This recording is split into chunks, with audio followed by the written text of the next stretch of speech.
Hello, this is Karyn Chabots. I'm the founder and owner of Sacred Stone, a center for holistic education and healing based on ancient Ayurvedic principles that teach us how to live in harmony with nature. 5 years ago, I pioneered a technique called Sacred Stone Therapy, which integrates the science of Ayurveda and stone healing. Over 5,000 years ago in India, stone massage was done with warm oil, much like you will see in this video. So welcome to Sacred Stone, the classroom demonstration.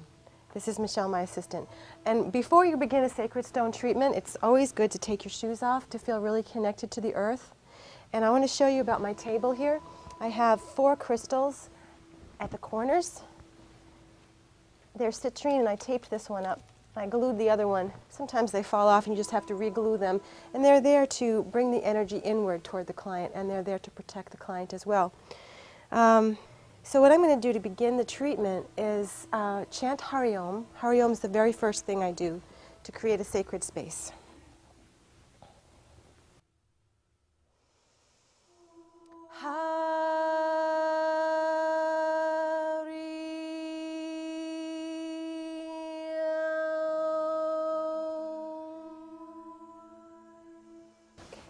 So the first 5 or 7 minutes is the stone layout, the initial stone layout. And this guy is the grandpa stone, and he goes on the sacrum. Should be fairly thin. And I'll do the touch test with Michelle. Is this temperature okay? Mm-hmm. Is this still okay? Yeah. The sacrum, the back side of the body, represents the unconscious mind, and the front side of the body represents the conscious mind. The back side of the body is much more sensitive to heat, so especially the sacrum. You'll find 90% of the time you have to double dip your sacrum stone in the cold water over there. So if you lift your hips for me, I'm going to place the stone. Now can you see where I placed the stone? I placed it right under the sacrum here. Now is that comfortable? Mm-hmm. You never want to ask your client, is this too hot? Because then you're suggesting that it's too hot. You want to say, is this a comfortable temperature? So let's go with Grandma. Grandma's round and smooth. Is this temperature okay? Mm-hmm. Okay, and then I place it on the belly. Ideally, it should go right over the belly button, or you can move it down if a client wants the stone moved down or up. The client really is the boss, so they can move it where they want to, but it's nice that it's on the belly button if they have no preference. Second, actually this is the third stone layout. These are the hand rest stones. Did everybody see them? They're more spherical, a little bigger. And when you apply the hand rest stones, you pull the hands down so the shoulders come out of the ears, so they're not up here, they're not like this. The shoulders should be away from the ears, and then press the shoulder down. And this gives them a place to put their hands, because some people don't know where to put their hands. And then they'll cross them over their chest, close off the heart chakra that way.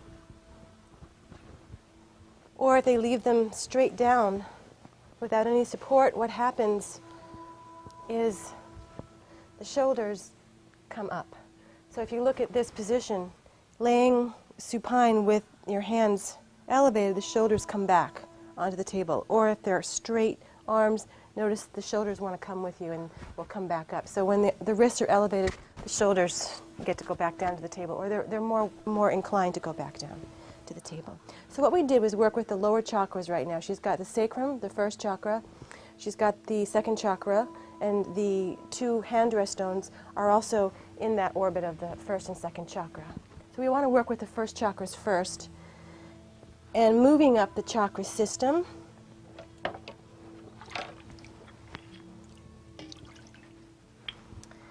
Let's work with the back side of the solar plexus and the heart chakra. And these are my erector spinae stones, and I'm going to do the touch test with her. Is this a comfortable temperature? Too hot?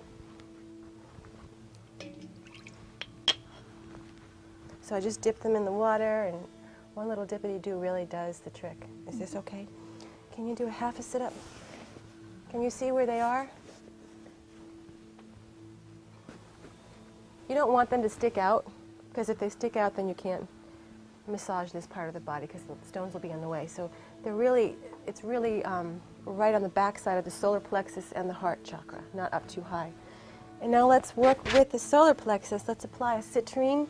The terminated end, the point of the crystal, should be pointing downward, moving with the energy of the earth. They call in the Sanskrit language apanavayu. And so I'm going to just place that right on the solar plexus under the blanket. And the solar plexus is right here, right where the belly is. And then I'm going to place a rose quartz on the heart and marma point. And that is not hot. Never place a hot stone on the heart and marma point. That's just room temperature. And moving on, I'm going to do shoulder and neck application. These stones just feel so nice.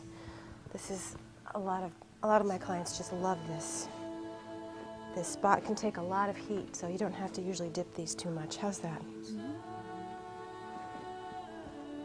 When you apply these shoulder neck stones, you want to press down into the table and then under the neck just to give the neck some support.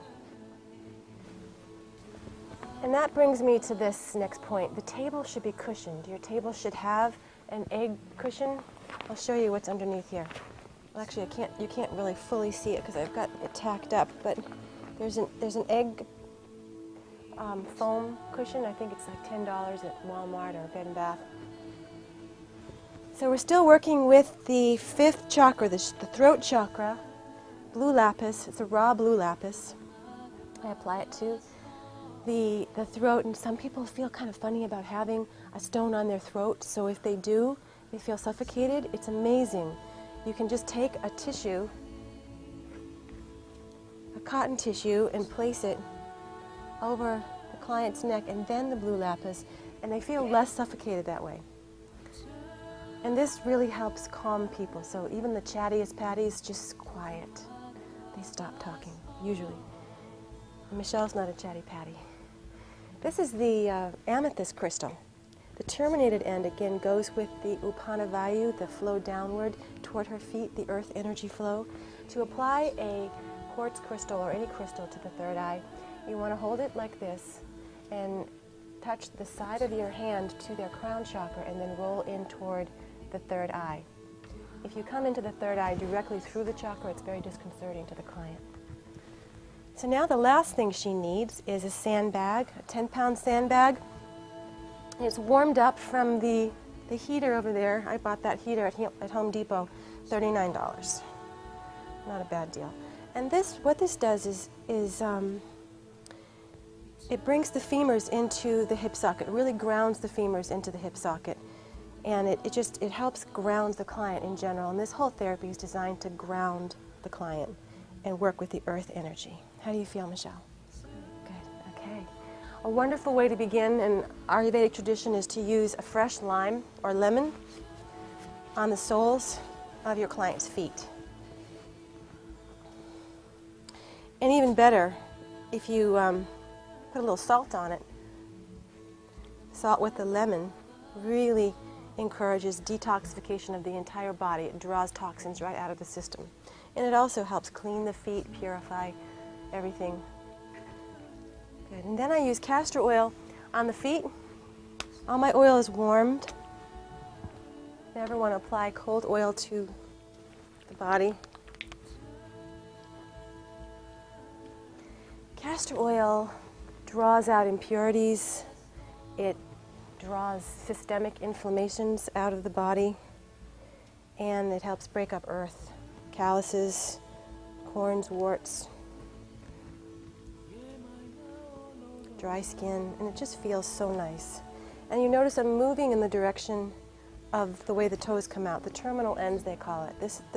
These are the terminal ends. The hands are terminal ends, and the head are considered terminal ends. And I'm working primarily with the hands and the feet, so moving everything out the terminal ends is the name of the game.